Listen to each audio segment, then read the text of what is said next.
quand sur le GRP, j'étais en haut d'une côte, il faisait assez froid, c'était en début de matinée et donc j'étais bien, et puis d'un coup j'ai eu un coup de barre, et je me suis écarté du sentier. Il y avait des herbes qui étaient un peu molletonnées, tu sais, et je me suis allongé dans l'herbe et j'ai dormi pendant 15 minutes. Et quand je me suis réveillé, j'avais le soleil qui avait dépassé les montagnes. Et donc j'ai commencé à vouloir me relever, et là, impossible. Impossible de me relever, mes jambes ne voulaient pas que je me mette debout. Ah. Salut à toutes et à tous, c'est Nico au micro, et vous écoutez Let's Try, le podcast. Dans le LTP, j'ai décidé de partir à la rencontre de toutes les personnalités qui constituent notre milieu. Organisateurs de courses, athlètes élites, ou encore coureurs de milieu ou de fin de peloton, je souhaite, par le biais d'un entretien au format long, entrer dans l'intimité de mes invités au travers de leur histoire, de leur motivation et de leurs petits secrets. Mais avant tout, je souhaite faire de ce podcast un projet participatif. Donc pour agrandir la communauté, n'hésitez pas à parler du LTP autour de vous, et surtout, et c'est ce qui est le plus important pour moi, courez vite sur la plateforme Apple Podcast pour noter avec 5 étoiles et y laisser un petit commentaire. C'est ce qui m'aide à remonter dans les classements. Et passons maintenant à la présentation de l'invité du jour. Dans cet épisode, je reçois un blogueur youtubeur ultra trailer qui propose depuis 2017 différents moyens pour aider les gens à progresser en trail. En effet, il teste des produits et met son avis en ligne sur son blog ou reçoit également des personnalités du monde du trail en live sur sa chaîne YouTube tous les mercredis à 20h30. Nous parlerons de son histoire de vie et du moment où il a décidé de créer sa propre chaîne YouTube et son blog. Et enfin, nous allons évoquer le Graal pour beaucoup d'entre nous. Est-il possible de vivre de sa passion et si oui, comment faire ? Je ne vais pas vous faire patienter plus longtemps et je laisse place à ma conversation avec François Hinault de la Planète Trail. Salut François, comment vas-tu ? Je te remercie énormément de nous rejoindre sur le podcast. Eh ben écoute, salut Nicolas, je vais très très bien en ce début d'année 2021 qui commence vraiment très bien pour moi. Donc écoute, ça va super bien. Merci beaucoup de ton invitation et bonjour à tous les auditeurs de Let's Try. Alors on voit que tu as l'habitude, on l'entend au son de ta voix et certains des auditeurs doivent reconnaître ta voix. Tu es bien connu dans le milieu du trail puisque tu vas nous en parler plus précisément. Tu héberges une chaîne YouTube et tu es blogueur, on en parlera plus précisément tout à l'heure.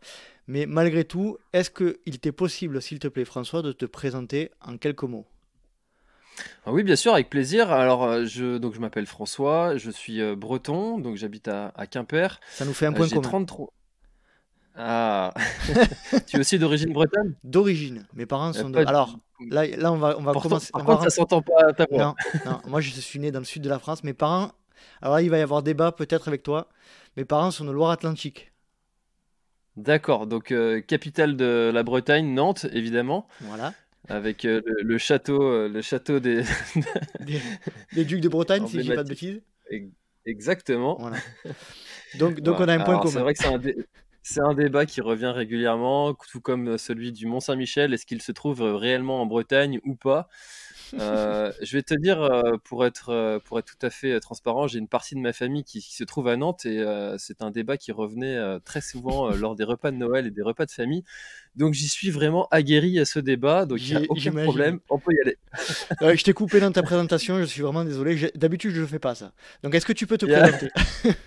y a pas de mal, c'était vraiment opportun. Donc alors oui, j'ai 33 ans, j'habite à Quimper, je suis papa d'un petit garçon de 3 ans et demi qui court beaucoup lui aussi. On attend un autre enfant avec ma femme, donc je suis marié et je pratique donc le trail depuis 7 ans maintenant. J'ai commencé avec un petit trail de 20 km nocturne. Je trouvais que c'était absolument une folie pure. J'avais dit plus jamais. Et pourtant, il se trouve que je suis tombé dans la marmite et j'ai continué après tout ça. Donc ouais, voilà pour la présentation. Parfait. Moi, dans le podcast Let's Try, j'aime bien commencer par le commencement. Est-ce que tu peux nous expliquer un peu l'environnement dans lequel tu as grandi? Donc, j'imagine en Bretagne. Est-ce que tu peux nous en dire plus? Oui, bien sûr. Alors, j'ai habité à Telgruc-sur-Mer. C'est un petit village qui est sur la presqu'île de Crozon dans le Finistère. Alors la presqu'île de Crozon est très connue parce que c'est un des coins les plus beaux hein, de Bretagne, avec notamment la septième plus belle plage d'Europe qui est sur l'île Vierge. Donc je suis très habitué à l'environnement côtier, donc chemin côtier. J'ai beaucoup parcouru tous les sentiers côtiers qui se trouvent dans ce coin-là. Donc ça, c'est un petit peu l'ambiance petit village, tu sais, c'est un peu cliché de dire ça, mais quand j'étais gamin, j'allais faire des cabanes, je faisais des sorties en VTT. Enfin, voilà, je faisais beaucoup d'activités extérieures. J'ai toujours été très extérieur. J'ai aussi eu ma partie geek avec une addiction aux jeux vidéo qui est née à la fin de mon adolescence. Mais le début, ça a été vraiment beaucoup d'activités extérieures avec beaucoup d'activités nautiques aussi parce que j'habitais en bord de mer, donc bodyboard, enfin voilà, des choses comme ça. Donc un petit peu tous les sports, un petit peu touche à tout. Quand j'étais au lycée, j'étais celui qui était bon un peu partout dans tous les sports. J'étais souvent le premier, tu sais, sélectionné quand il fallait choisir de camp et fallait faire les équipes. Tu finissais pas au cage, toi. Voilà, c'est ça. Même si j'ai eu ma période où j'étais gardien de but, quand j'ai fait du foot, j'étais gardien de but. D'accord. Mais j'ai fini attaquant, tu vois. Donc, ouais, j'ai touché un petit peu à tous les sports. J'ai fait aussi du tennis de table pendant 5 ans. J'ai fait du kung-fu, j'ai fait du karaté, j'ai fait du tennis, j'ai fait du basket. Voilà, j'ai fait un petit peu tous les sports quand je me suis cherché un petit peu sur savoir quel sport j'allais faire. Et c'est la première fois avec le trail que j'ai vraiment un trail qui dure aussi longtemps, enfin un sport qui Un dure sport. aussi longtemps. Ouais, ouais, Mhm. ouais. Alors, on y reviendra tout à l'heure. J'aime bien comprendre un peu la personnalité de mes invités. Tu étais un enfant plutôt renfermé, plutôt épanoui, timide. Alors, quand ça y a eu des évolutions à ce sujet-là. Quand j'étais en maternelle, je me souviens très bien de faire des choses pour être le chef de la cour, tu sais. Et puis j'étais souvent sélectionné pour être le chef de la cour. Et après, en fait, quand je suis parti au collège, ça a été tout l'inverse parce que je suis parti dans une ville qui était un petit peu plus grande et je connaissais moins de monde. Et le collège a été une période un peu compliquée pour moi où j'étais un peu à tout l'inverse, quoi. J'étais la victime de la cour pendant toutes les 4 années de collège. C'est un très mauvais souvenir, cette période de ma vie. Mhm. Et le lycée, quand je suis parti au lycée, j'étais en option sport. Donc j'ai dû aller un petit peu plus loin encore de Telgruc parce que voilà, le Telgruc c'est vraiment un petit village et puis le premier lycée se trouve à une demi-heure et du coup j'étais en internat et donc j'ai rencontré des copains qui étaient des copains fabuleux qui m'ont fait vraiment découvrir d'autres personnes, d'autres façons de voir la vie et c'est à ce moment-là que j'ai commencé à vraiment m'éclater et à sortir de Mhm. cette période un peu compliquée. Ok. Donc le lycée, meilleure période, mais bien meilleure période, ouais. Pour revenir, si ça te dérange pas, alors je sais que ça, tu viens de le dire, c'était pas une période euh, géniale pour toi, mais pour comprendre un petit peu plus cette période, tu souffrais de harcèlement à cette époque-là? Ouais, euh, alors c'est difficile à dire parce que les souvenirs sont assez vagues, assez flous. J'ai un naturel à plutôt me souvenir des bons moments que des mauvais. Mhm. Je sais que ça n'en était pas un bon. Après, je sais que j'étais, en fait, quand j'étais en CM2 et quand je suis arrivé en sixième, j'étais très fin. Mhm. Ouais, je courais pas mal, je courais bien. Mais par contre, en termes de carrure, et ça se voit encore maintenant, j'ai pas une carrure d'être le costaud. Tu sais, moi j'ai l'habitude de dire que dans la vie, il y a deux types de personnes. Soit t'es costaud et tu fais face, soit tu sais courir et tu te casses. Euh, C'est pas faux. Clairement, moi j'ai choisi mon camp. Je suis plutôt de ceux qui courent parce que s'il faut faire face, il n'y a plus personne. Bah, j'avais jamais été le bon bagarreur en boîte, tu vois. Ouais, d'accord. Non, non, du coup, j'avais pas un charisme et pas une carrure à pouvoir Pouvoir ouais, t'imposer. être le costaud de la cour et encaisser. Du coup, mais par contre, euh, j'aimais bien les gens, tu vois. J'aimais bien aller à la rencontre des gens. J'étais assez à l'aise T'étais pas pourtant, c'est ça timide. ce qui a. Non, pas du tout. Quand il y avait une question à poser dans la classe, j'étais souvent celui qui levait le doigt en premier. Enfin, Mhm. là, j'avais toujours cette faculté, par contre, à m'exprimer en public. Enfin, ce qui peut paraître un peu contradictoire avec cette période. Ouais. J'aime bien, j'aime bien. Je suis curieux de cette période. Moi aussi, c'est pareil. J'ai subi un peu les mêmes problématiques que toi au collège, pour différentes raisons. J'ai pas forcément envie de rentrer en détail, mais c'est une période très compliquée le collège, hein, en termes de relations, en termes de dureté des relations avec les autres, des relations avec les autres. Je pense qu'on se rend pas bien compte à quel point c'est la jungle, quoi, en fait. Complètement, et puis je pense qu'actuellement, en plus avec les réseaux sociaux, ce que nous, on n'a pas connu, parce que même si ça nous met une claque, quand on était au collège, les téléphones portables n'existaient pas. Maintenant, au collège, beaucoup ont des téléphones portables, alors forcément, tu as tout ce qui incombe avec la jungle des réseaux sociaux Ça se qui poursuit amplifie à en plus tout ça, l'extérieur. quoi. Exactement. Nous, ça s'arrêtait aux portes du collège, et là, ça se poursuit le soir, la nuit, pour ceux. Voilà, c'est compliqué. C'est ça, nous, Mhm. à notre époque, tu avais le grand frère ou le père qui venait régler les affaires à la sortie du collège. Là maintenant, je sais C'est pas plus trop comment compliqué. ça se passe, mais c'est vrai que ça doit être un petit peu compliqué à gérer effectivement pour cette période compliquée de l'adolescence, ouais. Tu peux me parler un peu de l'environnement familial est-ce que tu as des frères, des sœurs, et tes parents, comment ça se passait? Sportif? Bien sûr, alors ma mère est d'origine nantaise, comme je te le disais, et Mhm. était une globe-trotteuse.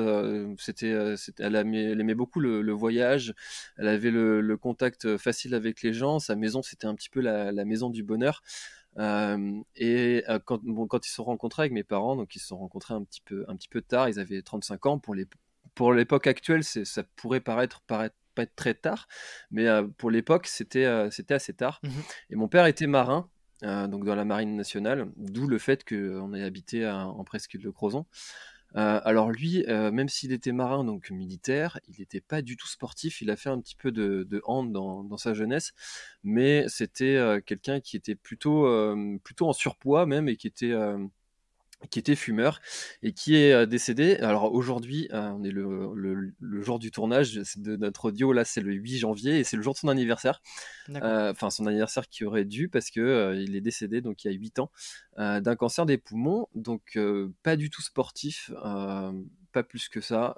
C'est pour lui quand on allait, par contre on faisait beaucoup de randonnées en montagne et parce qu'on partait, comme ma mère était institutrice, on avait la chance d'avoir 2 mois de vacances, parce que mon père étant militaire, il était en retraite assez jeune. Mhm. Donc j'avais 2 mois de vacances et on a fait beaucoup de voyages. On a fait le tour de la Corse comme ça 2 fois en un mois et demi, en faisant du bivouac. On a beaucoup voyagé comme ça.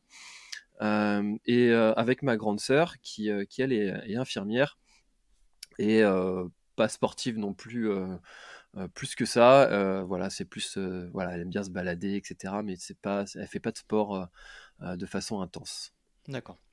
Donc un environnement familial, on va dire, tourné quand même vers les activités extérieures, etc., avec une belle relation avec les parents. Aujourd'hui, euh, qu'est-ce qui te... s'il y avait un souvenir à retenir, alors je sais pas si c'est pas peut-être un peu compliqué, mais à quoi tu penses en premier, en pensant à ces moments-là avec tes parents, en rando, ou en voyage, s'il y avait un moment? Alors, je peux même t'en citer deux, parce que c'est souvent ceux qui me viennent en premier. Quand on partait souvent en montagne l'été Mhm. avec mes parents, et donc on faisait des balades. Des balades. Le deal, c'était balade le matin et baignade l'après-midi dans les lacs. Et souvent avec ma mère, on poursuivait les balades un petit peu plus haut, un petit peu plus loin, et ma sœur et mon père s'arrêtaient et puis se trempaient les pieds dans un torrent. Ça, c'est des souvenirs qui me reviennent souvent quand je repense à nos périodes de vacances. Et moi j'avais l'obsession, tu vois, même quand j'étais ado, d'aller en haut. Il fallait que j'aille en haut, il fallait que j'aille au bout de la balade, il fallait que j'aille au sommet du truc si c'était D'accord. possible. Et j'ai toujours eu cette envie-là. Et j'ai toujours eu un autre truc. On pourrait peut-être en parler à un psychologue parce qu'il a peut-être avoir un côté pathologique là-dessus. J'ai horreur de faire des allers-retours. Alors, tu vois, de monter et Refaire une redescendre par le même boucle. chemin. Voilà, faut faire une boucle, faut faire un circuit, faut faire une boucle. Et Mmh. ça, c'est un truc que j'ai encore maintenant et qui, des fois, est un petit peu handicapant parce que quand ça peut me mener à un danger quand je suis perdu, par exemple, tu vois, j'ai fait le GR20 en 2019, en septembre 2019, et je me suis perdu un moment parce que j'ai pris une variante qui était moins bien balisée que le GR, parce que le GR est très très bien balisé, mais sur une variante, les variantes sont un petit peu moins. Et la raison aurait voulu que je fasse demi-tour. Mais c'était impossible pour moi. J'ai dit non, je retrouverai le chemin en passant à travers champs. Alors du coup, ça me mettait face à des, des situations un peu cocasses parce que j'étais des fois face à la falaise et puis là, pour le coup, bah, j'avais pas le choix que de faire demi-tour et puis il fallait retrouver un chemin. Mais j'ai fini par le retrouver, mon chemin, et sans faire demi-tour, donc j'étais plutôt fier de moi. T'étais seul là à ce Mais moment-là? ouais, j'étais seul parce que donc j'ai fait le GR20 en 5 jours, et donc on est parti à deux, et mon ami a dû arrêter malheureusement à la moitié suite à des problèmes de genoux. Mmh. Donc c'était la première étape que je faisais tout seul, donc du coup ouais, j'étais tout seul. Ouais. D'accord. On en reparlera Donc ça peut-être, c'était le premier souvenir, et le ouais. deuxième c'est évidemment nos périples en voiture en faisant le tour de la Corse, en, en camping. C'était vraiment c'est des souvenirs incroyables que j'ai avec ma famille, avec mes parents. C'était ouais, des très très bons souvenirs, ça.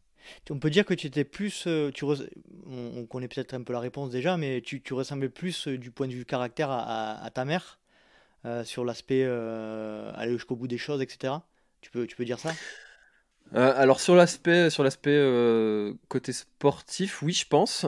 Par contre, sur le côté voyage, je pense que c'est plus que le côté de mon père, parce que mon père était marin. Il a fait quasiment tous les pays du monde qui ont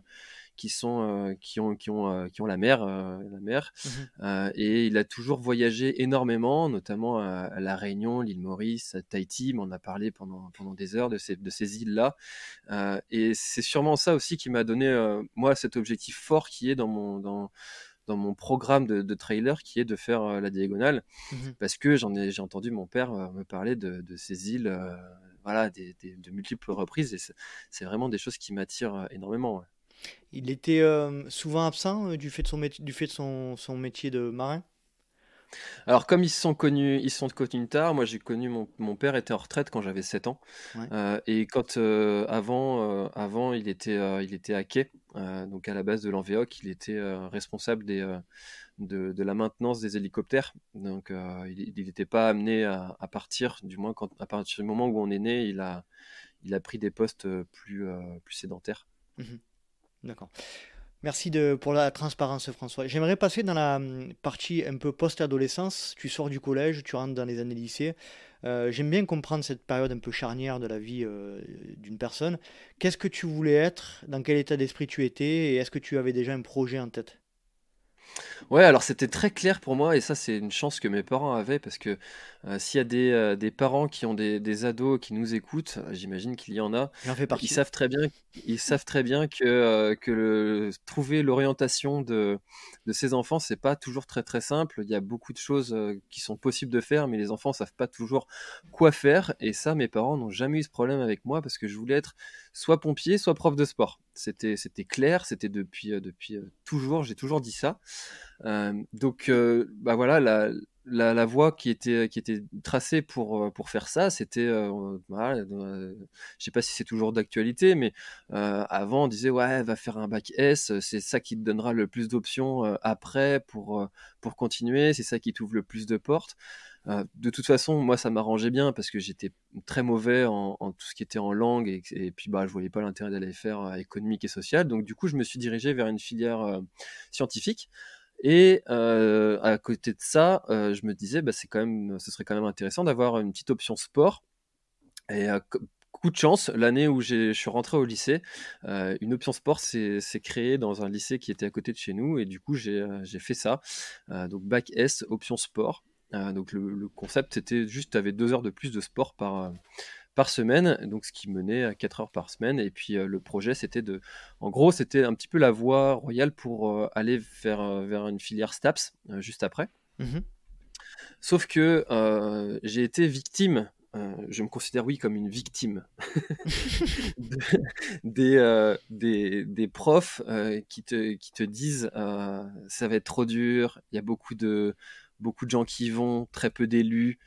Et j'ai écouté ça. J'ai écouté tous ces gens qui te mettent un petit peu des bâtons dans les roues, qui te démoralisent, qui te font C'est croire les que profs bah qui t'ont si. démoralisé?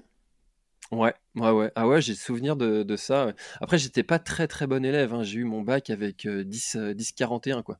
Je l'ai Mhm. eu avec mention, je l'ai eu. Voilà, c'est Avec mention, je l'ai eu justesse. voilà, exactement. Mon père m'a même dit à la fin de quand j'ai eu mon bac, il m'a dit tu devrais écrire un livre comment avoir son bac en 15 jours. Voilà, donc Ah, c'est bon ça. voilà, donc non non, Ou c'était le un bac pour les nuls, non pas à ce point quand même. exactement. Grâce à cette option sport d'ailleurs qui a donné un coefficient plus important au sport et puis bah, avec des très bonnes notes en sport, forcément T'as triché ça quoi. faisait bien d'augmenter la note. Donc c'est un petit peu grâce à cette option que j'ai eu mon bac. Ouais. Donc je dis pas que les remarques des professeurs étaient Mais qu'est-ce qu'il infondées, disait exactement? injustifiées. Ça m'intéresse de savoir. Bah, c'est vraiment en fait STAPS. Il y a beaucoup de gens qui vont en STAPS. Donc STAPS, Ouais. pour ceux qui ne savent pas ce que c'est la filière pour faire des études dans le sport, donc pour être prof de sport, éducateur sportif ou voilà tout ce qui tourne autour de sport. Après, il y a plein de spécialités. Mais en fait, c'est aussi l'inconvénient, c'est que c'est un petit peu une filière qui est un peu fourre-tout, Mhm. parce que quand t'aimes le sport, tu sais pas trop ce que tu veux faire, bah tiens, allez, hop, va faire STAPS. Donc il y a plein de gens qui veulent pas vraiment faire prof de sport et qui sont pas plus intéressés que ça, mais ils savent pas quoi faire d'autre. Ils aiment bien le sport, ils se disent bah tiens allez hop, je vais aller faire un an où je vais faire un peu plus de sport et puis du coup je vais aller faire ça. Donc forcément les statistiques disent qu'il y a beaucoup de gens qui rentrent en première année et très peu qui passent la première année. Et moi il y a beaucoup de profs qui m'ont dit ouais il y a beaucoup de gens qui y vont mais très peu de gens qui réussissent, c'est très dur machin nanana. Et du coup, je me suis dit, bah, s'il y a beaucoup qui y vont et très peu qui réussissent, bah, pourquoi moi je réussirais alors que je suis déjà moyen, enfin je suis déjà pas très très bon en cours. Il n'y a pas de raison que je réussisse, quoi. Mhm. Donc du coup, j'essaye même pas, je postule même pas. Donc en parallèle de ça, donc il y avait donc prof de sport et pompier. En parallèle de ça, j'ai quand même tenté le concours des pompiers de Paris pendant mon année de bac, donc pendant ma terminale. Voilà, donc j'ai tenté le concours et quand j'ai eu mon bac, bah, j'avais toujours pas les résultats des pompiers de Paris et qui est venu bien plus tard. Et donc tu as eu ton concours des pompiers de Paris, Alors quoi. oui, alors du coup j'ai passé donc le concours en avril, donc juste avant le bac, et j'ai eu la réponse favorable qu'en décembre pour rentrer en janvier 2007. Donc j'ai eu la réponse ouais, un an et demi après quasiment, enfin non 7 mois après. 7 mois après pour ouais c'est ça, 7 mois après. La période entre le moment où tu as eu les résultats du bac et c'est le moment où tu as su que tu voulais faire pompier, enfin, que tu as été pris chez les pompiers de Paris, qu'est-ce qui s'est passé pendant cette période? Alors moi j'avais la conviction que j'allais être pris. Tu vois, Ouais. en grand désespoir de mes parents qui disaient ouais mais t'en sais rien, faut peut-être faire autre chose. Moi j'avais la conviction que j'étais pris, que ça allait le faire, que c'était juste une histoire de patience, qu'il fallait attendre la réponse. Je savais qu'il y avait un temps d'attente qui était assez long. Mhm. Et je savais que voilà, les épreuves s'étaient bien passées, l'entretien oral s'était bien passé, les tests psychotechniques s'étaient bien passés. Je voyais pas pourquoi je serais pas pris. Donc moi c'était complètement hautain de ma part et puis avec un ego pour le coup. Pas forcément, hein. Bah, j'avais cette C'est pas parce conviction. qu'on est sûr de soi qu'on est hautain ou qu'on a un ego mal placé. Parfois tu sens que tu as réussi, tu sens que tu as réussi, quoi, pour marre, je pense. Enfin, Bon, c'est vrai, mais par contre, dans la position de parent, je peux comprendre que ce mhm. soit pas confortable de ne pas avoir cette certitude et Et puis de voir eux, son ado qui est hmm. juste là en train d'attendre, quoi. Tu vois. Et ils aimaient cette idée de te voir devenir pompier de Paris? Ah oui, oui, par contre, oui, ça, ils Ils étaient étaient fiers? fiers de ça. Bon, mon père, même en tant qu'ancien militaire, même s'il n'était pas non plus le plus, comme on dit, militaire pomme de terre, bourrin. Tu vois, c'était pas du tout le stéréotype du biffin, Mhm. mais par contre, oui, il avait quand même cette fibre un petit peu militaire, hein, quelque part, de la justesse, la droiture. Voilà, c'est toutes ces valeurs-là. Et puis, devenir pompier de Paris, après, il y a tout ce qui va autour. Après, le concept pompier de Paris, c'est valorisant quand même socialement. Voilà, ce métier-là est un métier socialement qui met en valeur les gens. Et du coup, bah, les parents sont assez fiers de ça. Même s'il y a eu des moments qui étaient très durs pendant la formation, où ma mère était plutôt du style protectrice, Mhm. et puis mon père plutôt du style à me pousser. Euh, Ça a été, ouais, il y a eu des moments qui étaient un petit peu compliqués pendant cette période de formation, mais au final, ça s'est fait. La formation, tu peux nous en dire un peu plus? Ça dure combien de temps? Est-ce que c'est vraiment dur? Parce qu'il me semble que les pompiers de Paris, ça fait partie où je crois que ce sont les pompiers les plus cotés de France, si je dis pas de bêtises. Tu peux nous parler un peu de cette période de formation? Ouais, alors ça a changé hein, plusieurs fois. Je sais pas actuellement comment c'est. Du moins, quand moi je l'ai passé, c'était 2 mois de formation. Donc de janvier à février, tu faisais une formation qu'on appelle les classes. Donc c'est tout l'apprentissage militaire, marcher au pas, savoir chanter, les grades, l'éthique, tout ce qui va autour de ces valeurs militaires, avec en plus une partie d'apprentissage du secourisme et des interventions, ce qu'on appelle les interventions diverses, donc type fuite d'eau, attraper un animal Mhm. dans un arbre, enfin tu vois, ce genre de truc. Et donc ensuite, à la suite de ça, tu pars faire ce qu'ils appellent une immersion, donc tu pars dans une caserne, et pendant 4 mois, voilà, tu fais du secourisme et des interventions diverses, et c'est tout. Et donc tu apprends la vie en caserne, parce que la vie en caserne, c'est vraiment quelque chose de très très particulier Mhm. et qui s'apprend, surtout quand tu débarques à 19 ans. Moi j'étais très très jeune, hein, quand je suis arrivé, j'ai été le plus jeune de ma caserne pendant très longtemps, parce que 19 ans, je venais tout juste d'avoir 19 ans. C'est assez jeune pour arriver chez les pompiers de Paris. En général, c'est plutôt 21, 22, après avoir fait quelque chose après le bac, tu vois, par exemple Mhm. un BTS, un DUT, quelque chose comme ça. Et pour moi, ça a été une grande claque de la vie d'arriver dans ce milieu-là, qui est un milieu très masculin. Même s'il y a des femmes, c'est quand même très masculin, quoi. C'est un peu bourrin, on se parle franchement. S'il y a quelque chose à se dire, ça se dit franchement. Et puis, bah, quand tu débarques de Telgruc-sur-Mer, un petit village de 3000 habitants, et puis que tu débarques à Paris dans un milieu comme ça, bah, voilà, En moi je plus à savais pas Paris, faire cuire des pâtes, j'imagine. quoi. En plus en Ouais, habitant à ça. Paris, où ça doit pas être simple à 19 ans, quoi. Alors, j'ai jamais habité Paris Ouais, parce que je faisais des allers-retours tout le d'accord. temps. Je rentrais chez mes parents dès que je pouvais. Dès que j'avais un week-end, je rentrais, parce que l'avantage des pompiers de Paris, c'est que tu es militaire et que tu as une réduction sur le train. Donc, je faisais des allers-retours tout le temps. Et puis tu es logé dans la caserne, quoi. Où tu Exactement. travailles. Mhm. Mais c'est vrai que c'était une expérience qui était dure, surtout. Mais le plus dur que j'ai eu fait pendant cette période-là, c'était ma formation de plongeur. Parce que là encore, c'est pareil. Là, ça a été un peu une vrille dans ma vie, tu vois. Que tout à l'heure, je te disais que les gens m'avaient découragé et j'avais pas osé aller faire ce qui me faisait envie. Mhm. Et pourtant, pendant la période des pompiers, j'ai tenté de faire une formation de plongeur, alors que je faisais de la chasse sous-marine. Tu vois, je te disais que je faisais des activités Mhm. nautiques. De la chasse sous-marine en avait fait partie. Donc, le milieu marin, c'était le milieu sous-marin. Et c'était quelque chose de connu pour moi. Mais la plongée avec une bouteille, je l'avais jamais fait de ma vie. Et j'ai tenté la formation des pompiers plongeurs. Dans la Seine Euh, notamment. voilà, Mhm. Seine, Marne, les écluses, enfin voilà, tout ce qui fait rêver. Mhm. Et j'ai tenté cette formation-là, même si voilà, plein de gens m'avaient dit, bah attends, mais t'as jamais fait de plongée, c'est une formation qui est très dure. Bah, voilà. Donc j'ai fait les sélections, on était 12 à avoir été pris. Donc on a commencé la formation, je me souviendrai encore toute ma vie, au mois de novembre. C'était quand, quand la température, tu vois, se réchauffe bien, tu vois, au mois Ben de oui, novembre. c'est Oui, adéquat. là, voilà, exactement. Et donc on était 6 à terminer la formation, qui dure 2 mois. Et il y en a 5 qui l'ont eu. Moi, je suis le sixième. Voilà. D'accord.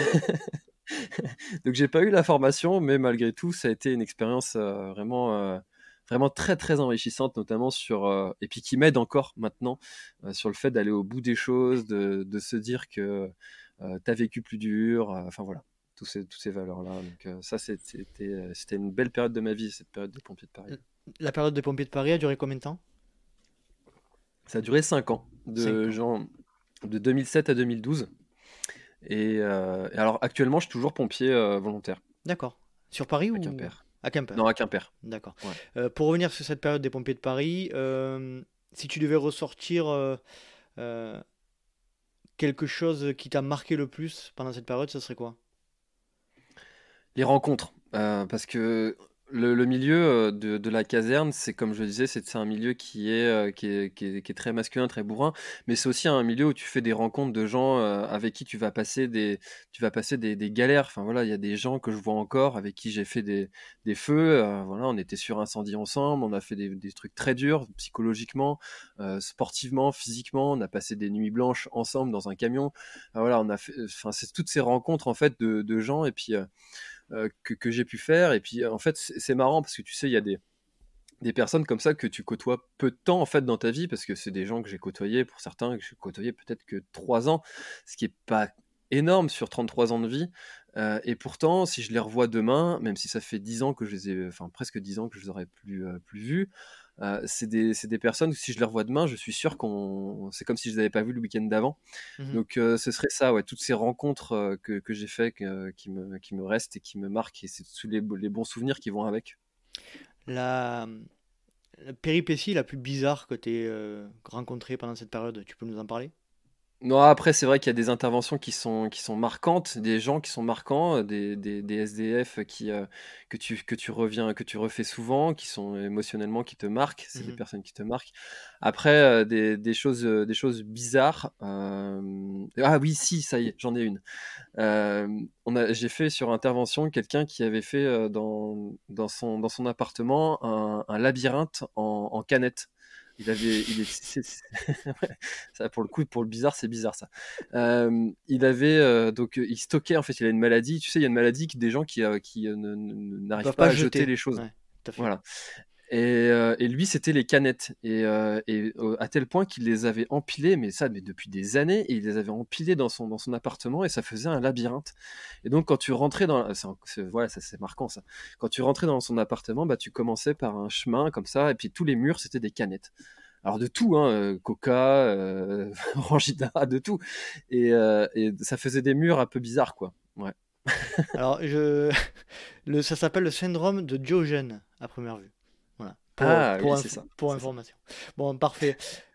François, je te remercie pour l'anecdote.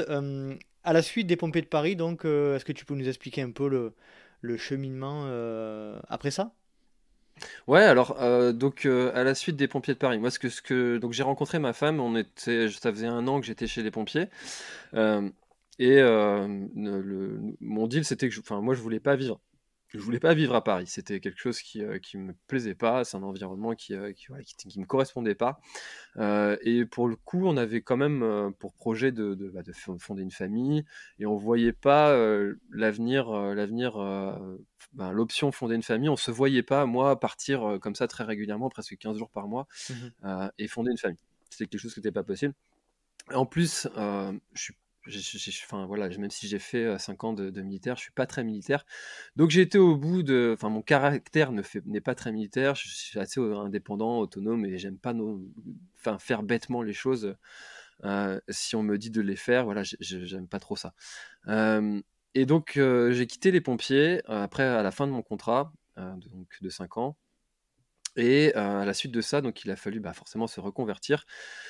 Et donc, moi, j'ai cherché souvent, les pompiers font des reconversions dans les techniciens urgence gaz. Voilà, il y a ce Il y a un métier-là qui pont. revient souvent, Il y a un pont entre les parce deux. qu'il y a, voilà, il y a ce côté urgence et Mhm. ce côté intervention. Et il y a beaucoup de pompiers qui se reconvertissent là-dedans. D'accord. Et donc, j'ai cherché de ce côté-là. Enfin, j'ai postulé pour faire ça, sauf que ça n'a pas été au bout. Et j'ai découvert le métier de chargé d'affaires chez Orange, qui me permettait d'avoir l'autonomie de mon travail, et d'avoir un métier qui était un petit peu de bureau, un petit peu un petit peu extérieur et puis qui avait tout ce côté autonome et qui me plaisait bien. Donc je suis parti faire ça. J'ai repris les études, j'ai repris un BTS et pendant 2 ans en alternance chez En Orange alternance, Orange, avec d'accord. voilà, en alternance chez Orange et donc voilà. Et donc voilà, donc ça a été la partie professionnelle jusqu'à, on va dire, aujourd'hui, quoi.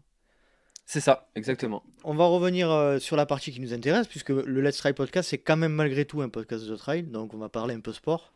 T'en as parlé tout à l'heure avec tes différentes activités en étant enfant. Est-ce que tu peux nous parler de tes premiers pas de sport et dans un deuxième temps de tes premiers pas de course à pied? Alors, les premiers pas de sport, c'était un petit peu comme énormément de petits garçons, je pense, c'était par le foot. Je faisais partie du club de foot de mon village. Et donc, j'ai fait du foot pendant assez longtemps. Et donc ensuite, j'ai fait du tennis de table et je suis revenu au foot après, quand je suis arrivé au lycée pour faire du sport avec les copains du lycée. Mhm. C'était le foot qui est revenu, où j'étais attaquant et j'étais celui qui, tu sais, où les anciens à l'arrière, ils mettent des grandes tatanes dans le ballon et puis ils disent aux petits jeunes de devant, vas-y, cours, tu vois. Monter. Et j'étais plutôt bon sprinter, tu vois, je courais assez vite. Mm. Donc j'avais ce gabarit-là de courir assez vite, mais peu de temps parce que je suis asthmatique. Enfin, du moins, j'ai un asthme à l'effort. Donc, Mhm. pour moi, courir rapidement, bah, ça demandait quand même un sacré effort. Et puis, du coup, après, j'étais souvent essoufflé, donc je courais vite, mais pas très longtemps. Mm. Donc ça a été mes premiers pas dans la course à pied avec le foot. Donc j'ai arrêté les sports collectifs et les sports en club quand je suis arrivé chez les pompiers. À la suite de ça, pendant les périodes de pompiers, et puis ça a été du sport en général avec un axe quand même sur le renforcement musculaire. J'aimais bien les méthodes naturelles. Je sais pas si tu connais la méthode Lafay. Pas du tout. Euh, Explique-nous. alors, c'est la méthode Lafay, c'est une méthode au poids de corps, donc sans matériel, Mhm. qui fait travailler l'ensemble du corps de façon très progressive. Et j'ai fait cette méthode-là, je l'ai suivie presque à la lettre pendant plus de 2 ans, et j'ai eu des résultats vraiment incroyables. Enfin, j'ai eu mon corps qui a vraiment changé, et pour le coup, j'étais plus du tout le petit gringalet. J'ai fait ça et ensuite quand j'ai quitté les pompiers, c'est là que je me suis mis à faire du trail. Donc c'était il y a j'ai dit 7 ans maintenant, ouais, 7 ans. 2013, 2014. 2013. C'est ça, ouais, 2013-2014 par là. 2013, c'est en 2013. On est en 2021 maintenant, donc Ça va faire 2013, 8 ouais. ans. Mm. Ça va faire 8 ans, ouais. Et ces premiers moments de trail, c'était dans quel contexte? Tu peux nous dire précisément comment tu as commencé? Alors, j'avais un copain qui faisait des trails mi-longs à long, donc jusqu'à 50 km. Et moi, je trouvais ça complètement hallucinant de pouvoir faire des distances comme ça. Mais je trouvais ça complètement dingue. Enfin, ça me paraissait insurmontable, infaisable. Je trouvais ça vraiment, vraiment fou, quoi. Mais par contre, ça me faisait envie. Je me disais, tiens, pourquoi est-ce que tu le tenterais pas mais bon, je voulais pas commencer par ça, je voulais aller vraiment très progressivement.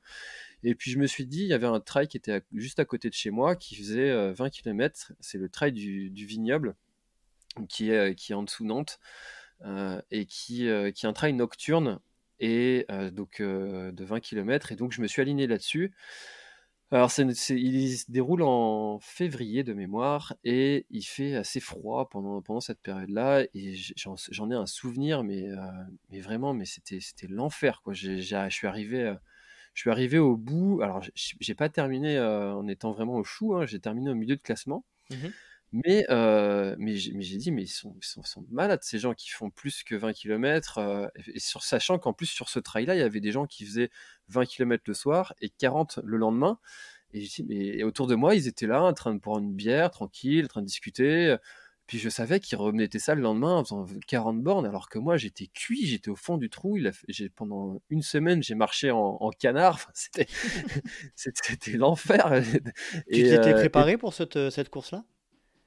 Ouais, en fait, alors il y a une période de ma vie aussi dont j'ai pas beaucoup parlé, c'est que j'ai 2 chiens, 2 huskies, donc je cours beaucoup, avec mes chiens. Je faisais du canicross, donc voilà, pour les dépenser, je courais comme ça, mais je faisais des petits footings, je faisais pas de voilà, j'allais courir, entre 45 minutes et 1 heure. J'ai jamais fait de fractionné, d'entraînement spécifique, enfin de toutes ces choses-là, et c'est comme ça que je me suis préparé. J'ai pas fait de programme, enfin voilà, je connaissais rien du tout à l'entraînement, à cette époque-là. Donc ouais, je m'étais préparé en faisant des footings. Et donc derrière, tu fais ton premier trail et quel, dans quel état d'esprit t'es après ça? Tu dis c'est un déclic, j'adore ça, ou tu dis plus jamais? Alors, au départ, je me dis, mais enfin, c'était l'enfer, plus jamais. Enfin, juste après une course, tu te dis souvent ça. Maintenant, même, je le dis plus maintenant, mais parce que je sais que je vais recommencer. Mais, mais au début, je me disais souvent ça, plus jamais. Et puis au final, tu as 2, 3 jours après, t'es sur les sites d'inscription, et puis tu regardes, tiens, lequel je pourrais faire Je vois pas après. du Enfin tout voilà, de quoi tu parles. t'es un petit peu, tu sais, comme un alcoolique anonyme qui prend son coup de rouge en cachette et qui dit plus jamais, et puis C'est qui ça, après s'en reprend un. Tu vois. c'est clair, c'est clair. C'est, voilà. Toi, si t'as pas de chance, t'es breton et en plus t'es trailer, donc t'as les deux à la fois. Je me permets Exactement. de faire cette blague parce que je suis moi-même d'origine bretonne, donc j'ai aucun souci à la faire. J'ai 2 passions, c'est ça. Ce n'est pas de l'alcoolisme, c'est de la passion. C'est On est ça. passionné. À boire avec Euh, modération, bien sûr, hein. exactement, exactement. La petite bière d'après course, mais, C'est mais la rien de meilleure. plus. C'est la meilleure. C'est la meilleure. Donc oui, après ça, j'ai fait quelques petites courses, par-ci par-là. Il y a même une course où j'ai terminé dernier. Encore dans la région nantaise. C'était un 18 km, un petit peu après cette épreuve, et j'étais pas du tout, pour le coup, préparé. Et j'avais terminé dernier, je m'en souviens encore, avec le gars qui était en VTT, à faire le VTT balai, là. Et donc j'avais terminé dernier de ce trail, mais j'ai terminé quand même. C'est l'essentiel, Exactement. c'est clair. Euh, Raconte-moi un peu l'évolution après tes premiers trails, au niveau des distances. Tu commences à augmenter, tu te dis au fur et à mesure, je veux allonger les distances, je veux me lancer des défis. Comment ça se passe? Ouais, alors il y avait un côté que j'aimais beaucoup quand même, malgré tout, dans ce trail nocturne que j'ai fait. C'était le côté, tu pars à l'aventure, tu vois, t'as ta frontale, t'es dans les chemins, dans la boue, tu pars un peu à la Baroud, quoi, tu vois. Mhm. Il y avait ce côté qui m'attirait vraiment beaucoup, et puis j'avais toujours, et j'ai toujours cette lumière là vers les ultra trail qui m'attire, qui me dit, viens mon Dès gars, le début, viens. dès le début, tu avais cette attirance? Ouais, pour moi, c'est l'aventure. Ouais, c'est vraiment, tu pars à l'aventure. J'ai appris ce terme là, c'est une tranche de ta vie, quoi. C'est Mhm. vraiment un truc, qui m'anime et qui m'animait, et puis j'aimais bien, en fait, tu vois, mais quand je te dis, quand on parlait de mon enfance, de partir, à l'aventure en randonnée, pour aller, en haut du sommet. Enfin voilà, j'ai toujours eu ce côté-là d'envie d'aller découvrir de nouveaux terrains, de nouveaux sentiers, de vivre un truc, émotionnellement fort. Et ça, le trail et l'ultra trail, permet ça, et j'ai toujours eu cette attirance. Alors, par contre, je voulais pas m'engager sur des trucs comme ça sans y être préparé. Vraiment, je me voyais pas. Il y a beaucoup de gens qui m'avaient dit, ouais, mais t'as fait plusieurs 50. Moi, j'avais fait qu'un seul trail de 50, et j'ai déjà fait la diagonale. Voilà, ouais, mais enfin, voilà, la diagonale, tu l'as peut-être fait en 60 heures. Mhm.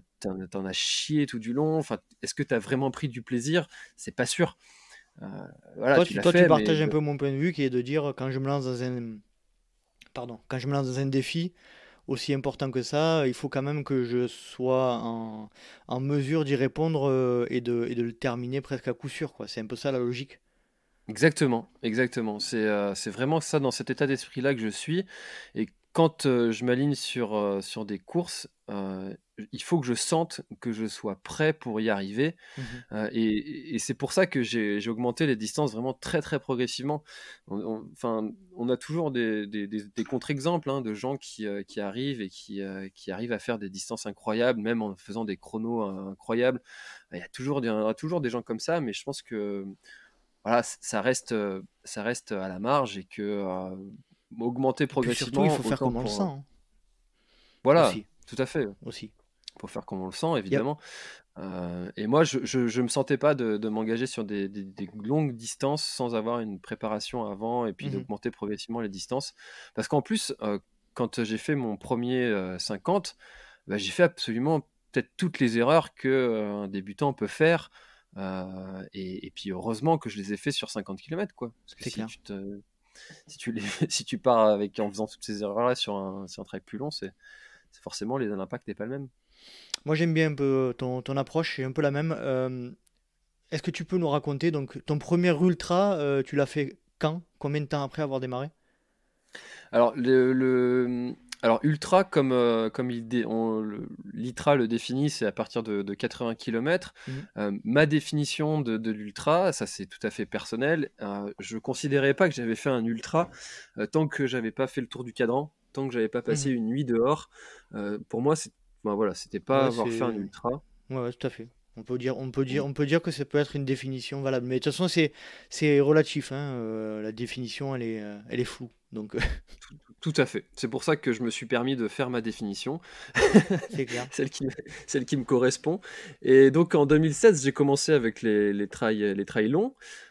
Et donc j'en ai fait deux dans cette année-là. Ensuite, j'ai fait toutes les courses du Challenge West Trail Tour. Donc ça se faisait un 50 km environ tous les 2 mois presque. Mhm. Donc j'ai augmenté comme ça. Et puis l'année d'après, donc en 2018, j'ai commencé à faire des trails de 90 km, donc avec la Barjo. J'ai fait aussi le trail de Belle-Île, qui fait 83. Enfin, voilà, j'ai commencé à augmenter les distances comme ça. Mhm. Et donc ensuite, l'année encore après, donc en 2019, c'est là que est venu donc l'ultra, comme je le définis, avec le Grand Raid des Pyrénées, les 120 km du Grand Raid des Pyrénées, que j'ai fait donc en 2019. Petit coucou Et à juste après, Jean-Baptiste, à JB Corré, qui a été un de mes invités et qui avait fait le GRP, mais le grand, lui, le 300, ou je sais, pas le 300, mais non. Peut-être le, 220. peut-être le 2, voilà, le 220 ou un truc comme ça. Ouais. Petit coucou à lui. Et c'est vraiment ouais, un trail qui est magnifique. Ouais, j'étais encore dans ce coin-là il n'y a pas très longtemps et c'est un endroit qui est vraiment splendide. Et ouais, j'aime bien dire que voilà, j'ai pas envie de retourner faire 2 fois les mêmes trails Mhm. parce qu'il y en a tellement à faire et des paysages à découvrir, tous aussi magnifiques les uns que les autres. Et pourtant, voilà, il y a quand même cette attirance qui fait que des fois, tu as envie de retourner refaire des épreuves et je pense que le Grand Raid des Pyrénées peut en faire partie. Et aujourd'hui, tu es Donc, dans quel, tu fais encore des ultras? Bon, mis à part l'année 2020 qui a été ce qu'elle a été, mais tu es toujours dans cette logique de faire des ultras plusieurs fois par an? oui, ah oui, oui, complètement. Alors, même cette année de 2020, elle a été, pour moi, j'ai fait des ultras, Mhm. j'ai fait ma plus longue distance en off. J'ai fait 140 km, donc sur une course que j'ai organisée moi-même, euh, course off. Mhm. Donc ça a été un bel événement aussi, ça de l'année 2020, 140 km tout autour de la presqu'île de Crozon, dans le Finistère, qui était une course qui me tenait à cœur parce que c'était l'endroit où je vivais étant jeune. Donc oui, oui, je suis toujours dans cette optique là de faire des ultras, d'augmenter les distances. Alors je sais, ça me fait rêver hein, quand je vois des courses comme le Tour des Géants, le Tour des Glaciers, de faire des courses très très très longues comme ça me fait rêver. Donc évidemment que si je continue comme ça, c'est des courses sur lesquelles je vais m'aligner un jour ou l'autre. Mhm. Est-ce que tu peux nous parler de ton plus beau souvenir de trail? Alors bizarrement, ça va pas être un trail officiel. Ouais. Ça va être, mais ça s'apparente à du trail. C'est quand j'ai fait donc le GR20 en 5 jours. Et avec un ami, ça a été enfin voilà, sur ma chaîne YouTube, je l'ai appelé l'histoire d'une vie, quelque chose comme ça. Enfin, c'est un parcours qui est splendide. Voilà, j'ai fait 2 fois le tour de la Corse avec mes parents en camping. Enfin, faire le GR20, c'est ce côté mythique. Il y a toutes ces rencontres que tu fais sur le parcours au refuge. Et ce partage-là avec cet ami, alors forcément, on n'a pas pu aller au bout et ensemble, et ça, c'est quelque chose que je regrette, mais c'est voilà, je lui en veux pas, hein, de Tu peux le s'être citer, blessé. hein, qu'on le salue, comme ça. Ouais, Vincent, On on va salue citer Vincent. Vincent, voilà. Évidemment, qui est un très très bon ami et voilà, je suis vraiment très très content d'avoir fait ce délire-là et qui m'a mis un pied et qui nous a mis un pied tous les deux parce qu'on a envie de renouveler l'expérience en faisant d'autres parcours. Mhm. D'autres parcours comme le Tour du Mont Blanc, des choses comme ça en rando rapide. Euh, en partant le plus léger possible. Et ça c'est vraiment l'entraînement au trail et à l'ultra trail qui m'aura permis de faire ce genre de truc. Parce que si t'es pas préparé à faire du trail long, bah, le GR20 en 5 jours, tu le fais Même pas. pas t'y Enfin, penses, voilà. hein. C'est clair. C'est Je pas salue de possible. mon côté, je me permets, excuse-moi François, je salue Thomas avec qui on devrait faire type de projet très prochainement. Je lui fais un coucou. Voilà. Donc Eh voilà, ben, ton salut souvenir, Thomas. c'est le GR20, quoi. Ouais, le GR20, et puis alors pour parler d'un souvenir de trail, euh, qui est un des souvenirs qui me revient souvent, c'est quand sur le GRP, j'étais en haut d'une côte, il faisait assez froid, c'était en début de matinée, et donc j'étais bien, et puis d'un coup j'ai eu un coup de barre et je me suis écarté du sentier. Il y avait des herbes qui étaient un peu molletonnées, tu sais, Mhm. et je me suis allongé dans l'herbe et j'ai dormi pendant 15 minutes. Et quand je me suis réveillé, j'avais le soleil qui avait dépassé les montagnes. Et donc je me suis réveillé avec un petit lever de soleil comme ça, presque en haut d'une montagne, enfin c'était magnifique. Et donc j'ai commencé à vouloir me relever, et là impossible, impossible de me relever. Mes jambes ne voulaient pas que je me mette debout. Donc bah c'est bien, hein, il fait beau, c'est joli autour de toi, mais bon au bout d'un moment faut avancer. Euh, et mes jambes ne voulaient pas que je me mette debout et j'étais à quatre pattes en train d'avancer pour essayer de rejoindre le sentier. Et là, il y a des gens, des randonneurs qui sont passés par là parce que c'était juste après un refuge et qui commençaient en fait leur étape du jour. Et c'est eux qui m'ont aidé à me relever. Donc j'aurais dû filmer parce que ça c'est quand même mythique, et qui m'ont donné du baume du tigre et tout pour que je me masse un peu à la va-vite. Enfin voilà, sur le bord du terrain. Donc ça aussi, c'est un très bon souvenir, comme C'est quoi les gens c'est- sont vraiment toujours prêts à aider, surtout dans ces milieux-là, c'est et clair. toujours une bonne solidarité. On peut considérer que c'est ton pire souvenir de trail ou il y en a un autre? Non, alors je vais dire que ça va être mon premier trail. Ouais, mon premier trail, même si je suis arrivé au bout en pleurant de fierté, ouais, c'était le pire parce que j'ai vomi. J'avais enfin, pour te dire, j'avais un paquet d'abricots secs sur moi, mais tout le paquet. J'avais un saucisson Syntagone, j'avais tout le saucisson. J'avais des ampoules parce que j'avais pas préparé mes pieds, c'était des placards. Enfin, non, c'était l'enfer. C'était l'enfer. Donc ce trail-là, ouais, j'ai fait énormément d'erreurs. J'avais pas faim, j'avais faim, j'avais envie de vomir, j'étais pas bien. Et, ouais, non, c'était vraiment un moment très très dur. Depuis ce trail-là, je l'ai refait 3 fois et c'est toujours des meilleurs moments, hein. On va passer un petit peu à la partie YouTube et blog. Donc, est-ce que tu peux déjà nous dire quel est le principe de ta chaîne et de ton blog assez succinctement, s'il te plaît? Ouais, alors ça se résume dans le nom en fait. La planète Trail, ce nom-là a été trouvé suite à un petit colloque, sondage que j'ai fait sur ma page Facebook, enfin ma chaîne, non, mon compte Facebook, je m'y perds avec tous ces mots, mon compte Facebook perso. Et avant de commencer cette aventure du blogging et du YouTube game, En fait, je cherchais un nom et c'est très simplement, en fait, il y a un ami qui travaille dans la communication, David Letiec, pour ne pas le citer, et c'est lui c'est à lui qu'on doit ce nom, La Planète Trail. Il m'a dit, mais en fait, tu veux parler de quoi? Donc, bah, moi, à cette époque-là, l'idée, c'était de trouver un endroit où je pouvais stocker et faire mes propres comptes rendus de tout ce que j'ingurgitais comme information autour du trail. Et du coup, ça toucher tout ce qui tourne autour du trail. Donc j'ai voulu parler de tout ce qui tourne autour du trail. Et donc la planète trail. Forcément, Voilà, logiquement. tout ce qui tourne autour du trail. Dans les premiers temps, tu penses uniquement à un blog. Comment ça se passe déjà, est-ce que tu peux situer à peu près le moment où tu as l'idée de créer ce blog? Donc tu en as légèrement parlé à l'instant, mais rentrer un petit peu plus dans le détail. Qu'est-ce que tu voulais faire initialement?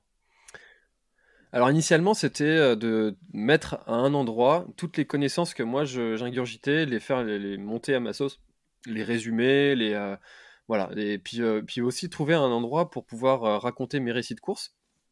Parce que c'est quelque chose que je faisais aussi au début, j'écrivais tous mes récits de course, parce que donc ma mère qui m'a toujours accompagné sur mes trails, que ce soit pour faire mon assistance lors de trails off ou juste être présente dans des trails officiels. Mhm.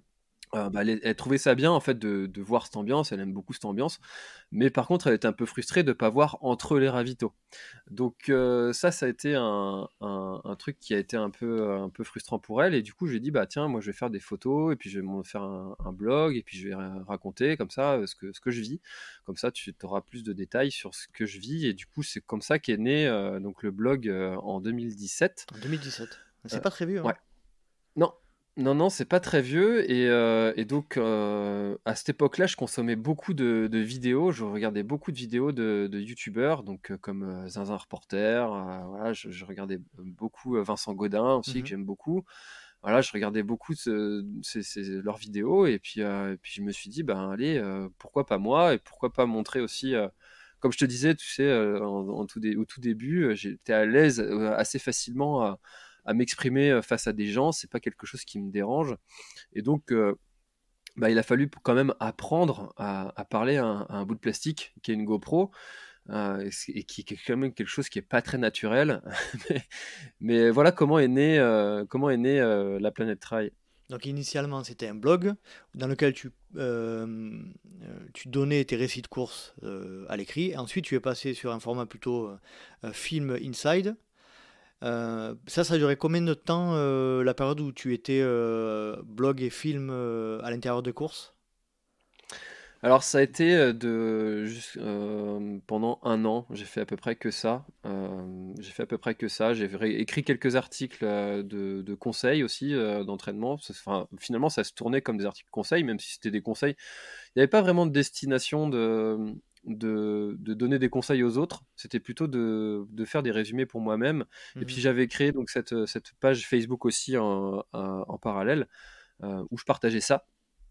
Et puis ben, forcément, quand tu rentres dans ce milieu-là, après, ben, tu découvres aussi d'autres choses, d'autres techniques pour promouvoir les choses, pour que il y a des gens qui vont te poser des questions, et puis tu te dis, bah tiens, si ça peut servir à une personne, ça peut peut-être en servir à 10, à 20, à 100.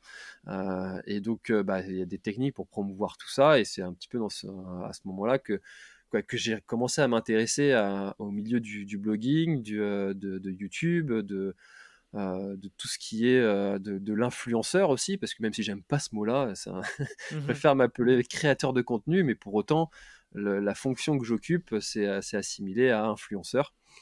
Euh, voilà, donc j'ai commencé à me renseigner et puis à me former aussi pour pouvoir faire plus souvent ce type d'opération et de promotion de contenu.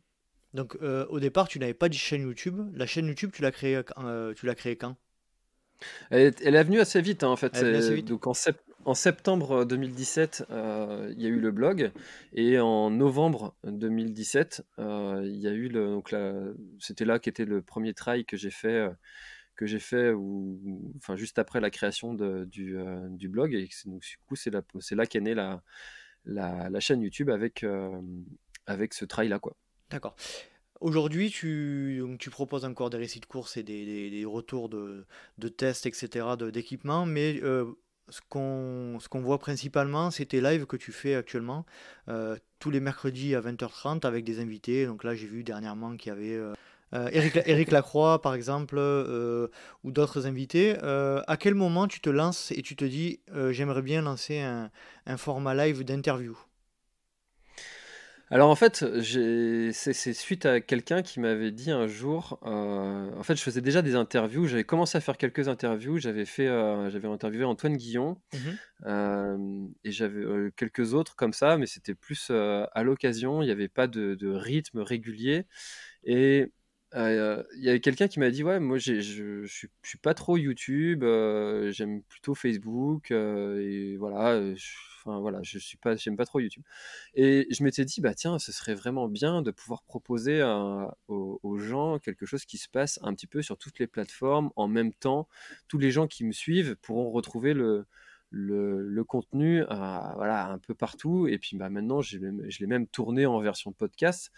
Hem et donc quand est-ce que j'ai eu cette idée-là? Eh bien, je me suis lancé en fait quand j'ai découvert, c'est assez bête en fait, j'ai découvert, par hasard en fait l'existence du logiciel que j'utilise qui s'appelle StreamYard et mhm. qui permet en fait de diffuser sur plusieurs plateformes en même temps et de permettre aux gens, peu importe la plateforme sur laquelle ils sont, de mettre des commentaires et qu'on puisse afficher ces commentaires-là. Et moi j'ai dit: «Mais c'est génial en fait, on peut faire une conversation avec, quelqu'un qui a une spécificité dans le trail, de rendre cette personne-là accessible, moi grâce à mon audience et voilà et les gens qui me suivent déjà, voilà, ça fait une petite audience, eux, ça leur fait de la visibilité, les gens que je reçois et les personnes peuvent poser des questions à des personnes auxquelles ils auraient pas accès autrement. Mhm. Et du coup, je me suis dit: «Voilà, c'est génial de pouvoir proposer ça». Hem et puis, bah, moi, ça aussi, ça m'intéresse de poser des questions, à ces personnes-là, de savoir un petit peu leur parcours, d'écouter leurs conseils. Tu sais, comme on dit, hein, on est la moyenne des 5 personnes que l'on côtoie le plus, dans notre vie. Bah, forcément, si tous les mercredis, personnellement, je côtoie des gens qui sont, spécialisés dans un domaine qu'est le trail, et bah forcément, moi aussi, je vais en tirer des compétences et puis ça va me servir pour ma vie personnelle, sportive, professionnelle. Voilà, donc il n'y a que de la valeur en fait qui est retirée de ces rendez-vous-là. Et c'est quelque chose que je prends beaucoup de plaisir à faire et que je compte vraiment continuer, du moins tant que ce plaisir est là.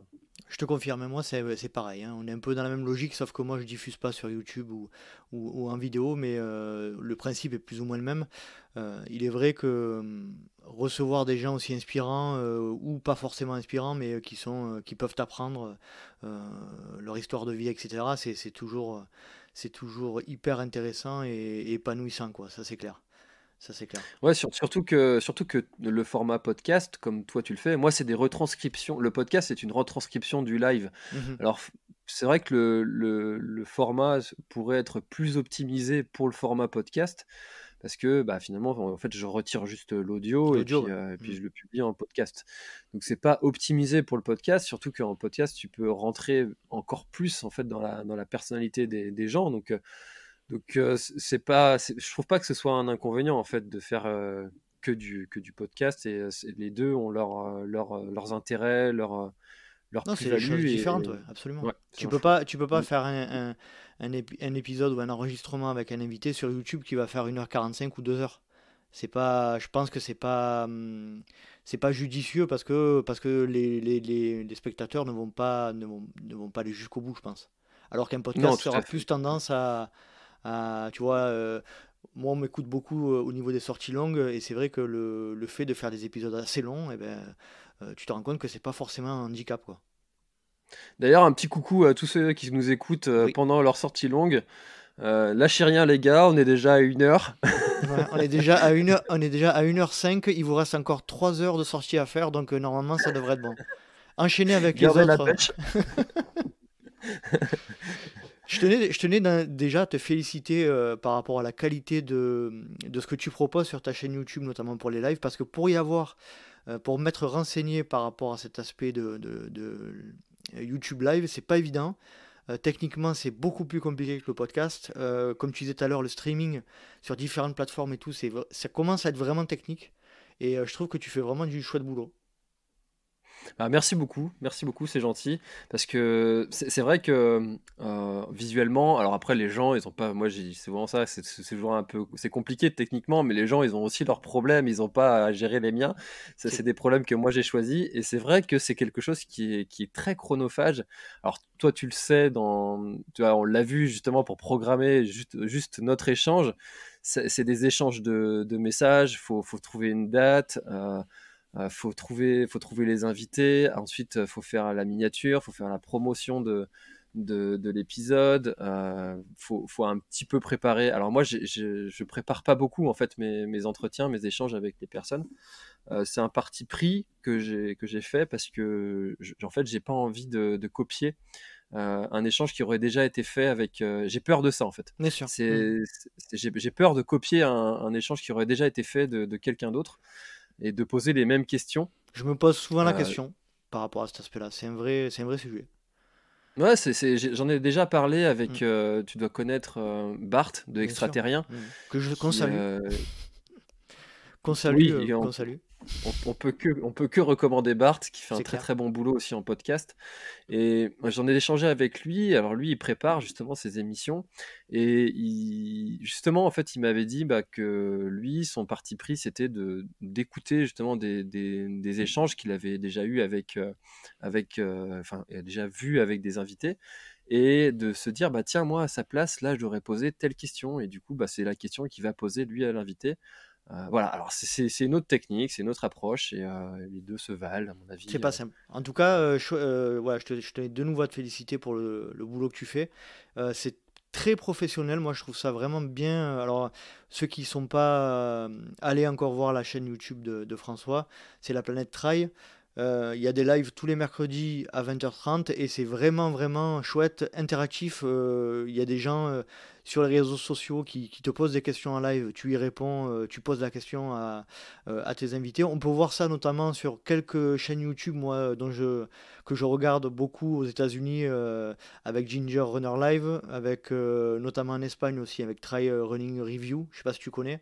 C'est Ouais, je connais, ouais. deux chaînes YouTube qui font un excellent boulot comme toi et c'est vraiment chouette. Voilà, ça me touche beaucoup d'entendre ce message, parce que c'est des personnes ouais, que je savais que je connais leur chaîne, mais je savais pas qu'ils faisaient ça. Tu vois, tu me l'apprends. Je savais pas qu'ils faisaient des lives, et du coup, enfin, j'aime beaucoup ce qu'ils font, notamment DJ Runner quand il fait des présentations de produits et Mhm. de chaussures notamment. J'aime beaucoup son travail, et du coup d'être comparé à eux, ouais, c'est très valorisant. Merci beaucoup. Ouais, Ginger Runner, bon, faut parler anglais. C'est un gars qui a sorti une chaîne YouTube. C'est vraiment. Alors, il est avec sa compagne, je crois, dans le projet. Et en fait, ils sont tous les deux, un peu comme toi, en face caméra sur la chaîne YouTube, en live une fois par semaine. Et sa compagne regarde les questions sur la chaîne YouTube et les intègre dans l'émission. C'est vraiment, vraiment chouette. Non, non, c'est un autre format de communication. Et c'est vraiment, vraiment sympa, quoi. Mais enfin, c'est vrai que je pense que ça, c'est des choses qui vont venir peut-être de façon un petit peu plus régulière, et qu'on va voir de plus en plus ce type de format. Quand je vois l'intérêt en fait de ce que je fais, par des gens qui sont vraiment ce qu'on appelle les médias mainstream, enfin voilà, les médias qui sont établis, tu vois, Mhm. des rédacteurs en chef de magazines. Tu vois, je pense à Serge Moreau qui a accepté mon invitation, et qui m'a recommandé à des personnes qui sont difficiles à atteindre. Enfin voilà, il y a des personnes comme ça qui sont très demandées, hein, et qui j'aurai la chance de recevoir sur mon émission en live. C'est quelque chose de gratifiant. Je pense aussi à Vincent Godin, qui est dans le milieu du trail depuis très longtemps, et qui m'a dit que j'avais trouvé vraiment un très bon créneau, et qui trouvait que je l'animais bien aussi. Donc c'est valorisant de prendre du plaisir à faire ce que tu fais, et puis en plus de voir des messages de tes pairs, tu vois, des gens qui font un peu les mêmes choses que toi, tu vois, de produire du contenu autour du trail, toi, comme tu fais toi, comme font Vincent Gaudin, Serge Moreau, enfin bref, tous ceux que j'ai déjà cités, de voir que ces gens-là apprécient le travail que tu fais, bah, c'est extrêmement valorisant et puis ça incite forcément à continuer. Non, mais je réitère mes félicitations et tous les auditeurs du LTP, rejoignez la chaîne YouTube de François à la planète Trail. Aujourd'hui, tu vis de ça ou pas? Alors c'est l'objectif et c'est tout l'enjeu de cette année 2020, T1. T1. C'est ouais, T1. C'est de passer à un stade au-dessus et de pouvoir me permettre de vivre de ça parce que bah, forcément de créer du contenu ça prend beaucoup de temps et cette année 2021 va être une année un petit peu transitoire. Voilà, je me donne un an pour espérer en vivre et avoir suffisamment de revenus pour pouvoir faire ce travail-là bah, pendant aussi longtemps que ce soit possible. Alors les sources de revenus, elles sont assez simples, hein. C'est YouTube via la monétisation des vidéos. Mhm. C'est l'affiliation grâce aux produits que je teste. Dans les descriptions des vidéos, il va y avoir un lien affilié. Moi, je touche une commission sur ce lien-là. Et de la promotion d'endroits, de régions ou de trails en faisant des vidéos qui vont être monétisées D'accord. grâce à des partenariats avec des organisations ou des offices du tourisme, ce genre de choses. Je crois avoir vu 63 000 abonnés sur ta chaîne, si je dis pas de bêtises. Ou Ah non, 6300. non, 6300, pardon. 6300. Autant pour moi, j'ai décalé d'un 6300. zéro. Ouais, mais par contre, j'ai un objectif à 20 000 en fin d'année, donc on sera Allez, dans cette dizaine. abonnez-vous les gens du LTP, abonnez-vous. C'est chouette. Euh, le sujet de la monétisation dans le milieu, bon, moi, tu sais, hein, moi c'est pareil, on est un peu dans la même logique. Je me suis lancé dans ce projet il y a un peu plus d'un an et demi, enfin un peu moins d'un an et demi, pardon.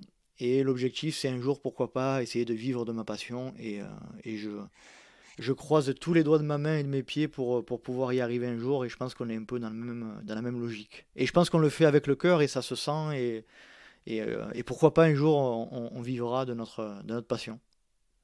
Bien sûr, et puis je pense que j'ai aucun complexe par rapport à ça, par rapport au fait de dire que je gagne de l'argent par rapport à ce que je fais, parce que bah, les gens ils savent bien hein, qu'on a besoin d'argent pour pouvoir payer le loyer, et puis c'est pas juste en testant des chaussures, bah voilà, tu reçois un produit, c'est sûr que c'est bien, t'es content, ça t'achète pas ton matériel, mais c'est pas ça tu vas pas te pointer chez Leclerc ou avec une paire de chaussures et puis dire tiens moi je veux des paquets de pâtes en échange, ça marche pas ça. Mhm.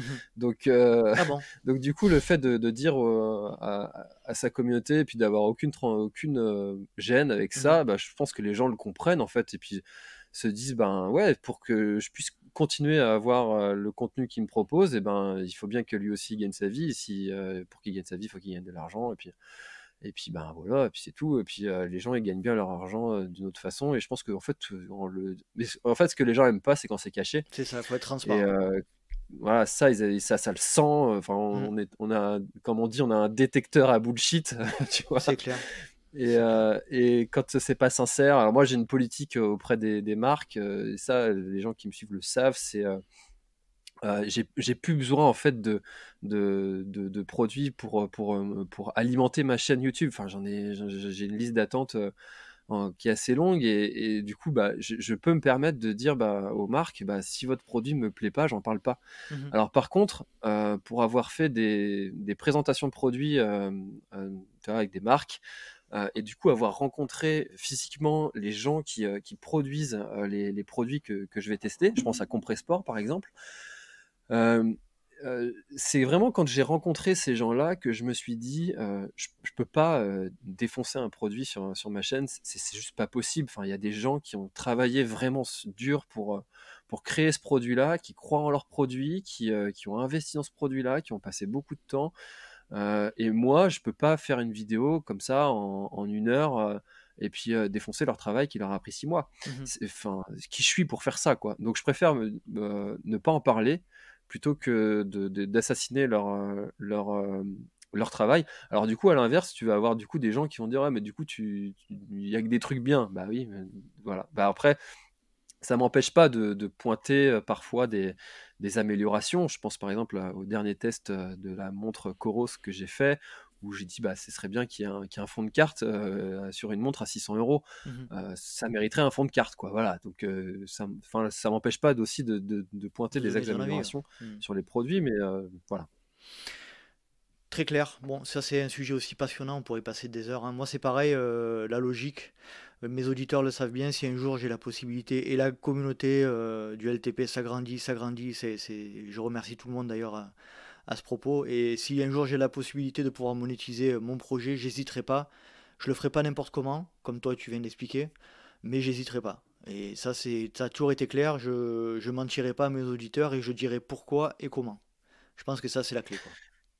Bah, c'est sûr que en plus le podcast, c'est un peu pour le moment, hein. Après, je pense que c'est comme c'est récent en plus dans le milieu des médias, ça viendra à pouvoir être monétisé plus facilement peut-être avec l'avenir.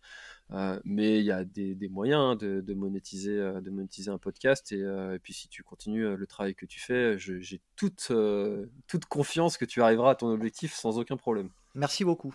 Merci beaucoup, je te remercie. On arrive tranquillement à la fin de l'épisode. Est-ce que tu vois un sujet qu'on n'aurait pas abordé, François? Bah écoute, c'est vrai on a parlé de beaucoup de choses, on a fait le tour, ouais, on a parlé de beaucoup de choses. On a parlé de l'avenir, on a parlé du passé, on a parlé du présent. Est-ce que tu veux passer un Euh, message pour terminer? alors moi, j'ai un credo sur ma chaîne, c'est vraiment d'inciter les gens à se bouger. Pendant très longtemps sur ma chaîne YouTube, je terminais toutes mes vidéos en disant aux gens, défiez-vous. Lancez-vous des défis, c'est quelque chose que j'incite vraiment les gens à faire, à oser. Voilà, c'est quelque chose qui m'a fait du tort pendant une période de ma vie. Et puis à partir du moment où j'ai commencé à oser, à accepter en fait d'échouer, j'ai encore beaucoup de choses que je tente et que j'échoue. Même si forcément on voit plus les réussites que les échecs, mais j'ai encore beaucoup d'échecs dans ma vie.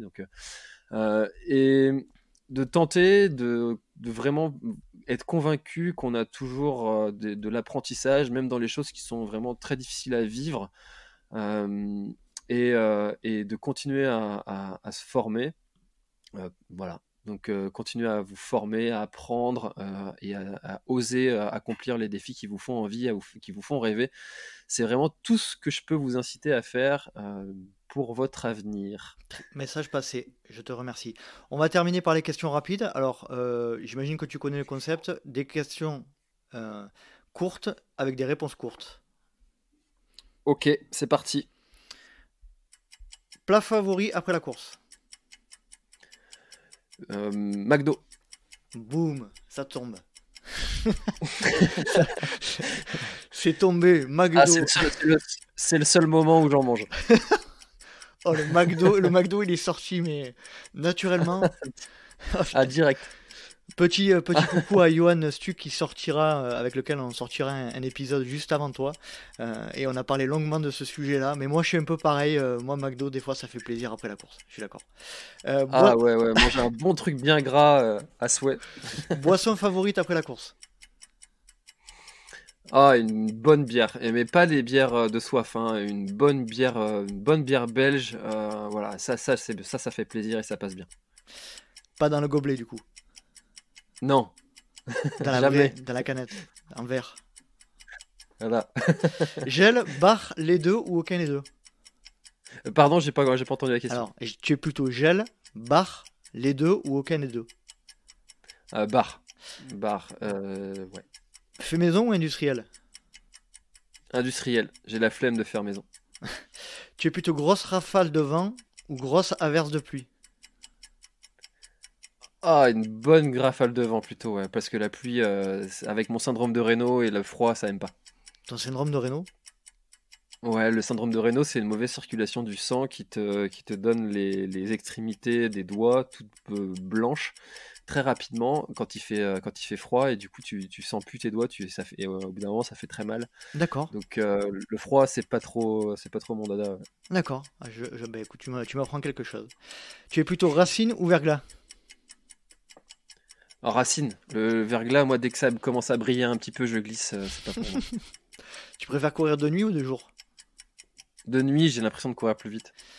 Ouais, ça c'est pas faux. Tu préfères courir l'hiver ou l'été? L'été, pour les raisons qu'on vient de mentionner juste avant. Alors tu cours plutôt le matin, le midi ou le soir, toi? J'ai une routine matinale qui est donc le matin. Tu es plutôt podcast, musique ou rien du tout quand tu cours? Podcast. Oh, Depuis peu, mais podcast. la team podcast, c'est beau ça. On est deux avec toi, moi et Amandine Pezzani. On est trois. Voilà. C'est beau.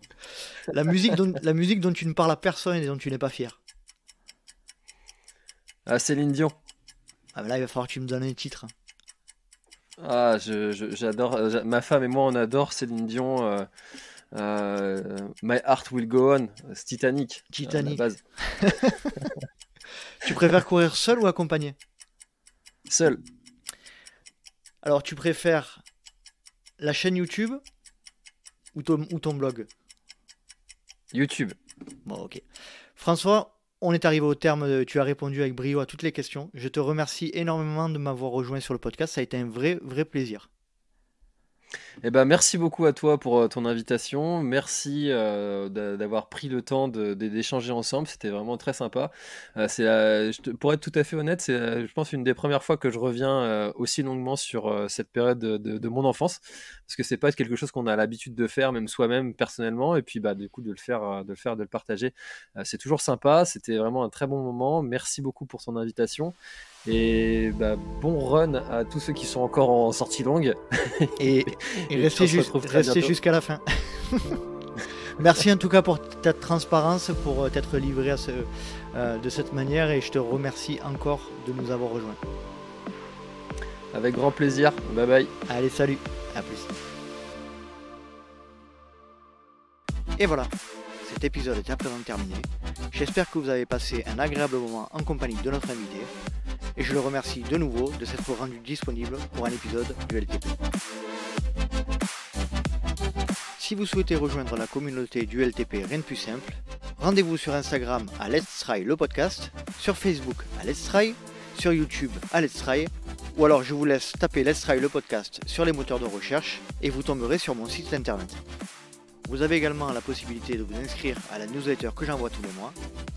Newsletter sur laquelle il y a les news du LTP, les invités à venir et tout un tas d'autres sujets. Vous trouverez le lien d'inscription sur les différents moyens de communication. Et comme vous le savez, le Let's Try Podcast est un projet 100% bénévole. Donc si le cœur vous en dit, et pour soutenir le projet, n'hésitez pas à aller sur la plateforme Patreon/Let's Try le podcast. Patreon, Patreon. J'espère vous retrouver pour un prochain épisode du Let's Try Podcast. Et d'ici là, n'oubliez pas, si vous pensez que c'est impossible, faites-le pour vous prouver que vous avez tort. Salut!